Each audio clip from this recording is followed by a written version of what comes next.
آج جو مسلمانوں کے اندر جو بے حسی، جو خوف، جو باطل طاقتوں کا خوف ہمارے دلوں پر بیٹھا ہوا ہے، مومن کبھی حالات سے گھبراتا نہیں ہے، مومن حالات سے اس کا ایمان بڑھ جاتا ہے۔ یریدون لیطفئوا نور اللہ بافواہہم، وہ لوگ چاہتے ہیں کہ اللہ کے نور کو وہ لوگ پھونکوں سے بجھا دیں، واللہ متم نورہ ولو کرہ المشرکون، اللہ تو اپنے دین کو غالب کر کے ہی رکھے گا۔ الاسلام یعلو ولا یعلا، اسلام دبنے کے لیے نہیں آیا ہے، اسلام تو بلند ہو کر رہے گا۔ لیکن آج بلکہ ہندوستان میں ہی نہیں، عالم اسلام میں مسلمانوں کی تاریخی اساس کو مخدوش کرنے کی ناپاک کوششیں کی جا رہی ہیں، ہر طرف سے اہل اسلام پر یلغار ہو رہی ہے۔ کہیں مسلمانوں کو ان کی مسجدوں سے روکا جا رہا ہے، کہیں مسلمانوں کی زمینوں کو ان سے چھینا جا رہا ہے، اور ان کی تاریخی اساس کو مخدوش کرنے کی ناپاک کوششیں کی جا رہی ہیں۔ تو اگر یہی صورتحال رہی تو نہ معلوم کتنے چنگیز خان پیدا ہوں گے، اگر یہی صورتحال رہی تو نہ معلوم کتنی مسجدوں کو ہم سے چھینا جائے گا، اگر یہی صورتحال رہی تو نہ معلوم کتنے ہلاکو خان جیسے لوگ اس ملک میں پیدا ہو سکتے ہیں۔ نحمده ونصلي على رسوله الكريم اما بعد، فاعوذ باللہ من الشیطان الرجیم، بسم اللہ الرحمن الرحیم، وأنتم الأعلون إن كنتم مؤمنين، وقال تعالى ظهر الفساد في البر والبحر بما كسبت أيدي الناس ليذيقهم بعض الذي عملوا لعلهم يرجعون۔ میرے محترم بزرگوں اور دوستوں اور غیر مسلمانوں،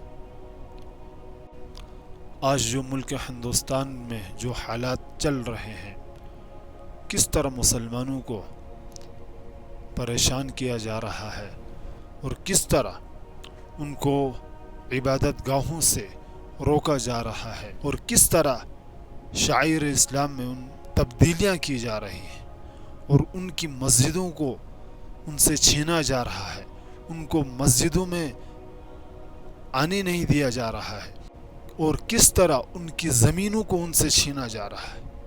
لیکن آج بلکہ ہندوستان میں ہی نہیں، عالم اسلام میں مسلمانوں کی تاریخی اساس کو مخدوش کرنے کی ناپاک کوششیں کی جا رہی ہیں، ہر طرف سے اہل اسلام پر یلغار ہو رہی ہے۔ کہیں مسلمانوں کو ان کی مسجدوں سے روکا جا رہا ہے، کہیں مسلمانوں کی زمینوں کو ان سے چھینا جا رہا ہے، اور ان کی تاریخی اساس کو مخدوش کرنے کی ناپاک کوششیں کی جا رہی ہیں۔ فرقہ پرست طاقتیں مسلمانوں کو غلامی و محکومی کی ذلت آمیز آہنی زنجیروں میں جکڑنے کے لیے کوشاں ہیں، اور مسلمان زندگی کے ہر شعبے میں، چاہے وہ تعلیم کا ہو، چاہے وہ میڈیکل سائنس کا ہو، چاہے کوئی بھی اور فیلڈ ہی کیوں نہ ہو، اس میں مسلمان تنزل و انحطاط کا شکار ہوتے جا رہے ہیں۔ ایسا کیوں ہوا؟ اتنی بڑی مصیبت ہم پر کیسے آن پڑی؟ یا اللہ تعالیٰ کبھی مسلمانوں پر حالات اس لیے لاتے ہیں تاکہ وہ اللہ کی طرف رجوع کریں۔ جب امن و شانتی کا ماحول تھا، کوئی مسجد کی طرف نہیں جا رہا تھا، جب امن و سلامتی کا ماحول تھا، کوئی اللہ کی بندگی نہیں کر رہا تھا، تو اللہ تعالیٰ ایسے ظالم بادشاہ کو مسلط کرتے ہیں تاکہ وہ اللہ کی طرف رجوع کریں۔ ظهر الفساد في البر والبحر بما كسبت أيدي الناس ليذيقهم بعض الذي عملوا لعلهم يرجعون۔ اللہ تعالیٰ ایسے حالات کو پیدا کرتے ہیں مسلمانوں کے لیے تاکہ وہ اللہ کی طرف رجوع کریں، اور جب مسلمانوں کے گناہ بڑھ جاتے ہیں تو اللہ تعالیٰ پھر ایسے ہی ظالموں کو مسلط کرتا ہے جو ان کی عبادت گاہوں سے ان کو روکتا ہے، جو ان کی زمینوں کو ان سے چھینتا ہے۔ تو مسلمانوں کو چاہیے کہ وہ اللہ کی طرف رجوع کریں۔ اور دوسری بات، اور یہ اللہ تعالیٰ آزمائشوں میں کیوں ڈال رہے ہیں؟ اللہ تعالیٰ انسان کو آزمائش میں ڈال کر اللہ تعالیٰ ان سے امتحان لینا چاہتا ہے۔ وَلَنَبْلُوَنَّكُمْ، ہم تمہیں ضرور بھی ضرور آزمائیں گے، من الجوع، من الخوف، خوف کے ذریعے سے، باطل طاقتوں کا خوف آج کس طرح مسلمانوں کے دلوں پر چھا گیا ہے۔ باطل فرقہ پرست طاقتوں کا خوف آج کس طرح مسلمانوں کے اوپر ایک رعب و دبدبہ ہو چکا ہے۔ ایک مرتبہ اللہ کے رسول صلی اللہ علیہ وسلم نے ایک مجلس میں فرمایا کہ عنقریب ایک ایسا زمانہ آئے گا کہ اسلام پر باقی قومیں ٹوٹ پڑیں گی، جس طرح ایک بھوکا انسان وہ کھانے کی پلیٹ پر ٹوٹ پڑتا ہے۔ تو صحابہ کرام رضی اللہ عنہم اجمعین نے عرض کیا، اے اللہ کے رسول، کیا ہم اس وقت تعداد میں کم ہوں گے کہ باطل طاقتیں ہم پر ٹوٹ پڑیں گی؟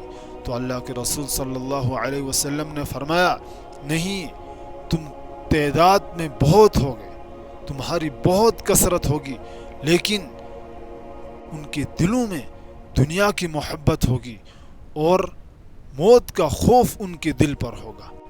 تو آج کس طرح مسلمانوں پر کس طرح موت سے کراہت اور مال کی محبت ان کے دل پر گھر کر گئی۔ تو ان دو چیزوں کو ہمیں نکالنا ہوگا اور اپنی جان کو اللہ کے لیے قربان کرنا ہوگا۔ جب تک ہم اللہ کے لیے اعلاء کلمت اللہ کے لیے ہم اپنی جان کو وقف نہیں کریں گے، جب تک ہم اپنے مال اور اپنی جان سے اللہ کے راستے میں جہاد نہیں کریں گے، تب تک کامیابی ہماری قدم نہیں چومے گی۔ آج جو مسلمانوں کے اندر جو بے حسی، جو خوف، جو باطل طاقتوں کا خوف ہمارے دلوں پر بیٹھا ہوا ہے، مومن کبھی حالات سے گھبراتا نہیں ہے۔ مومن حالات سے اس کا ایمان بڑھ جاتا ہے۔ صحابہ کرام رضی اللہ عنہم اجمعین کے متعلق اللہ تعالیٰ نے قرآن مجید میں ارشاد فرمایا کہ جب ان سے کہا جاتا تھا کہ تمہارے لیے لوگ اکٹھا ہو چکے ہیں، فَزَادَتْهُمْ إِيمَانًا، تو ان کا ایمان بڑھ جاتا تھا۔ وَقَالُوا حَسْبُنَا اللَّهُ وَنِعْمَ الْوَكِيلُ، تو وہ کہتے تھے کہ ہمارا پالنہار اللہ ہے۔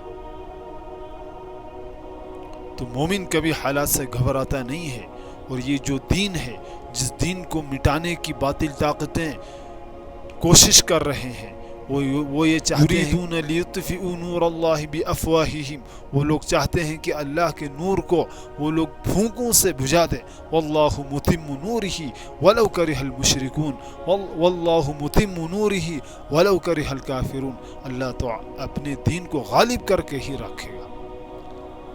الاسلام یعلو ولا یعلی، اسلام دبنے کے لیے نہیں آیا ہے، اسلام تو بلند ہو کر رہے گا۔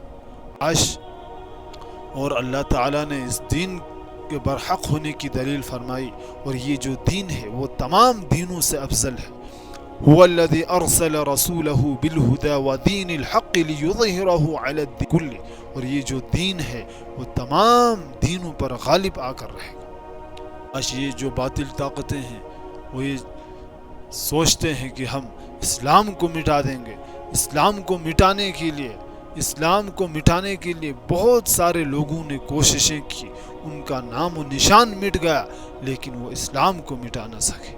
اسلام وہ پودا ہے، کاٹو تو ہرا ہوگا۔ تو اسلام کو مٹانے کی بہت ساروں نے کوششیں کی۔